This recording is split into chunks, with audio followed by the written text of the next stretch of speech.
What benefits are injured workers entitled to receive? They're entitled to receive three core benefits, the first of which would be income benefits.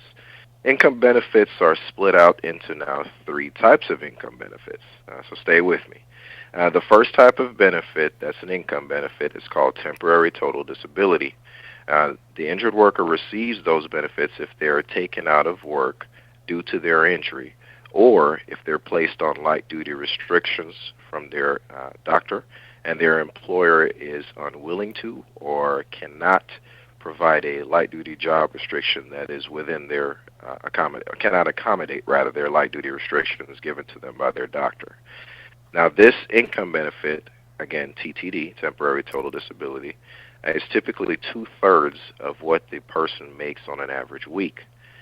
So it's not going to be a dollar for dollar amount that you've lost the income due to the injury. So, for instance, if you earn $500 per week, now unfortunately you earn approximately 363, 24, or 25 or so per week.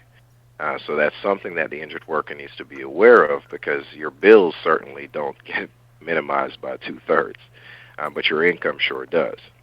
So that's the first income benefit that they receive. The second income benefit that you can receive is called temporary partial disability or TPD benefits. That benefit is if you're placed on light duty and your employer can accommodate you and you're working a light duty position, if you're earning less money than you did before your injury, then the employer owes you two-thirds of the difference between the two. So, for instance, you're earning, again, $500 per week, and now you're working a light-duty position that affords you $400 per week. The employer owes you two-thirds of that $100 difference, or $66 per week. The third type of income benefit is called PPD benefits, and what that is permanent partial disability benefits. After you've continued to treat with a doctor for a period of time, and the doctor has pretty much nothing else that they can do to treat your injury, they're going to list you as maximum medical improvement status. All that really means is there's nothing else that they can do to treat you. You're as good as you're going to be. At that point, the doctor is going to assign you a percentage of your disability. So let's just say you've injured your back at work, and the doctor has gone through the course of treatment, and the doctor believes you've lost 10% of the use of your body or back due to the injury. That 10% gets thrown into a calculation, and it comes out to a value that the insurance company owes you due to the loss of the percentage of the use of your body. So those are the three income benefits. Now, you also receive medical benefits.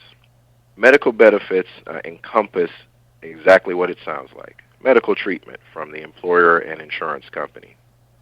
Those benefits include all special procedures that a doctor may recommend for treatment. It includes physical therapy, surgeries if they're recommended, injections if they're recommended, prescription pills, even travel to and from your doctor's offices and to the pharmacies to pick up your prescriptions are benefits that are covered that are put to you.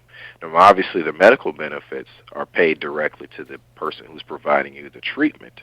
However, the mileage reimbursement is something that's yours and yours alone.